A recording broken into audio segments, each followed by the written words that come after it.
are America's super rich, backing Tommy Robinson. So let me ask you, where are the men from England? Robinson, whose real name is Stephen Yaxley Lennon, is the UK's best-known far-right influencer. He's attempting a glossy rebrand from fringe extremist with a criminal record to a self-styled anti-Islam citizen journalist with the ability to command large, sometimes violent crowds. That transformation is being, in part, turbocharged by millionaires and billionaires in the United States. In this two-part special, we investigate Robinson's rise and his relationship with the world's richest man, Elon Musk. But first, we reveal the conservative US pro-Israel backers boosting his operation. We can go back to his days in the English Defence League. There was actually a kind of Jewish Defence League division within the EDL itself. Why does Israel need a minister to combat anti-Semitism? It's literally the one problem Jews here do not have. I would suspect of a rise in anti-Semitism as well, to the rise in Islamophobia and to communities that should be working together, being divided and being pitted against each other, I think. I'm Sangeeta Maiska. This is The Long Story Short.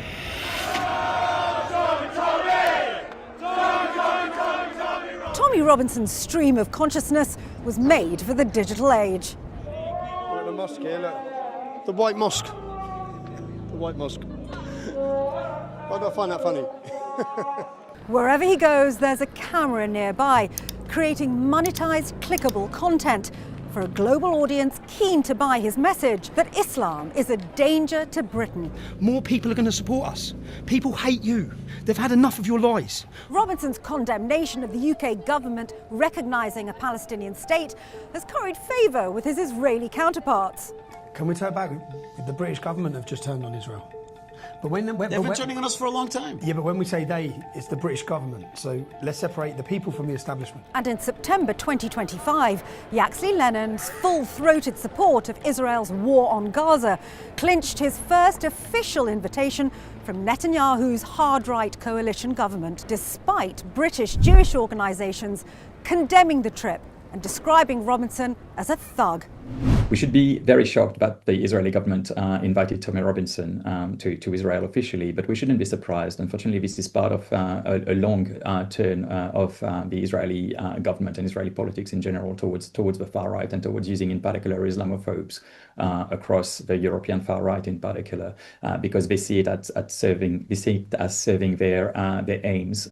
It was Israel's Minister for the Diaspora and Combating Anti-Semitism, Amichai Hickley, who reached out to Robinson. Hickley was himself once considered a fringe extremist, and since joining Israel's coalition government, he's made it his business to cozy up to a string of far-right politicians across Europe. There are a few ways in which we can look at this. Technically, his title is the Minister in charge on relations with diaspora Jewry and in combating anti-Semitism. On both things, he's failing miserably. Also, why does Israel need a minister to combat anti-Semitism? It's literally the one problem Jews here do not have. This country is not anti-Semitic, and if our brothers and sisters who are in the diaspora need any kind of help combating anti-Semitism, then they're the one who should be leading that front and telling us how to best support them. At a rally for Tommy Robinson in Tel Aviv that attracted about 1,000 people, Hickley doubled down on his support for the former football hooligan.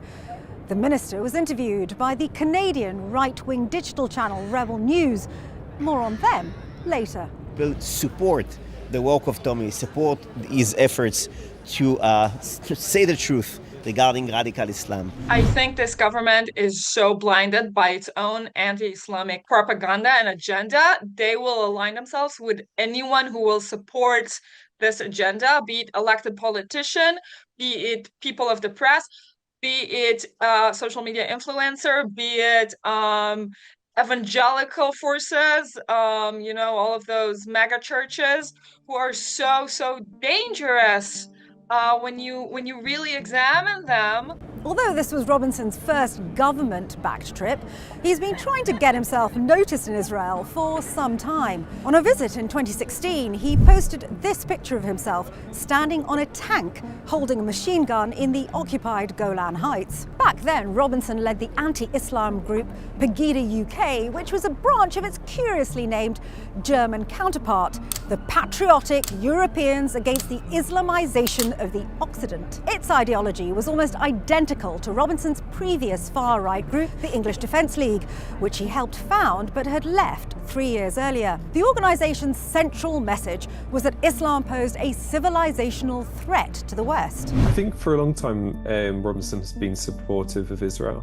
We can go back to his days in the English Defence League. There was actually a kind of Jewish Defence League division within the EDL itself. He's had a lot of kind of pro-Zionist, pro-Israel discourse in the past, but I guess this is the first time that he's been there as an official invitee, so it's quite a significant change in terms of the regime itself maybe recognising Robinson, but Robinson also seeing Israel as kind of bulwark of the West against Islam. Tommy Robinson insists he's never been directly funded by the State of Israel.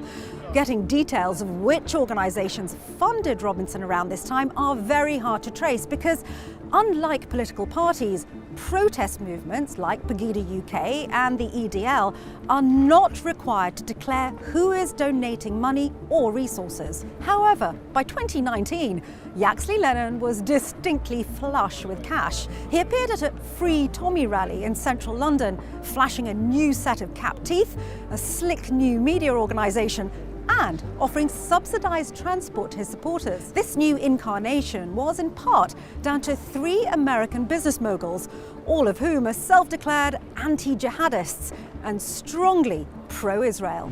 Again, extreme anti-Islamic, extreme right-wing Jews in America that are supporting a lot of extreme notions, extreme anti-Islamic notions and actions here in Israel on the ground. I am not surprised that they're also supporting anti-Islamic notions in other places in the world. Actually, if you can make it look cohesive, if you can make it look like the extreme Islamists are going after Jews everywhere in the state of Israel and in the UK and in America, then you don't have to hold the Israeli government accountable for its action, right? There's no suggestion that Tommy Robinson's pro-Israel backers are providing the bulk of his income. Arguably, a more significant form of support comes from Elon Musk, whose role we'll explore in our next episode. However, Yaxley Lennon's pro-Israel backers have undoubtedly professionalised his activities. So, who's backing him? First, there's the tech billionaire Robert Shillman, known as Dr. Bob. According to Reuters, the Shillman Foundation has funded a number of conservative and pro-Israel groups, including the Zionist Organization of America, whose mission statement is to, quote, speak out for Israel. In 2017, The Guardian reported that Shillman had financed a fellowship for Robinson, which included a £5,000 a month salary. The fellowship led to Robinson being employed as a reporter by the Canadian digital media site Rebel News, formerly Rebel Media. That's the same right-wing outfit that filmed Robinson's official trip to Israel, thereby raising his profile and boosting his income. I think that his image has always been tied up with this idea of being kind of a working class martyr or hero. And we see this with other populist politicians, even if they are close to very powerful people or are powerful themselves, try to kind of develop and cultivate over time. I think it was simply having those resources that gave him a new platform and a more international recognition that he was already a bit player in, but I think it just kind of catalyzed that process for him. Another player was the late conservative author and media personality David Horowitz. He was one of America's most vociferous right-wing activists. He'd previously called President Barack Obama a communist and a traitor, and condemned Democratic calls to impeach President Trump as treason. He founded a think tank that profiles Shillman Fellows and published articles supporting Robinson, who he described as a courageous Englishman. Its website reads, The David Horowitz Freedom Center combats the efforts of the radical left and its Islamist allies to destroy American values and disarm this country as it attempts to defend itself in a time of terror. Yeah, that's what I would call far right and Islamophobic, quite simply in a way. Again, we can talk about Islam, we can talk about terrorism committed in the name of Islam. This is not a problem. That doesn't make you necessarily Islamophobic. But this is not what this is about. This is about tarring entire communities. This is about othering entire groups of people which are incredibly diverse and have nothing to do with the terrorism committed in the name of Islam. So I think this is where it becomes Islamophobia, and this is where it becomes far right politics. Then there was the Philadelphia-based think tank Middle East Forum. Its mission statement is, quote, to promote American interests in the Middle East and protect the West from Middle Eastern threats. It's previously been one of Yaxley Lennon's biggest sponsors. MEF's president, Daniel Pipes, confirmed to the Times of Israel that his group has spent roughly $60,000 on 3 of Robinson's rallies and his legal fees back in 2018. Pipes described Robinson as, quote, trying to sustain his civilization. Yeah, these links are very significant and they are deeply worrying, because what we're seeing is like alliances that really don't seem particularly natural. This will lead to the vilification of certain communities, but it will also lead to the rise of, I would suspect, of a rise in anti-Semitism as well, to the rise in Islamophobia, and to communities that should be working together being divided and being pitted against each other. I think it's deeply, deeply troubling. And again, at the end of the day, what loses is democracy.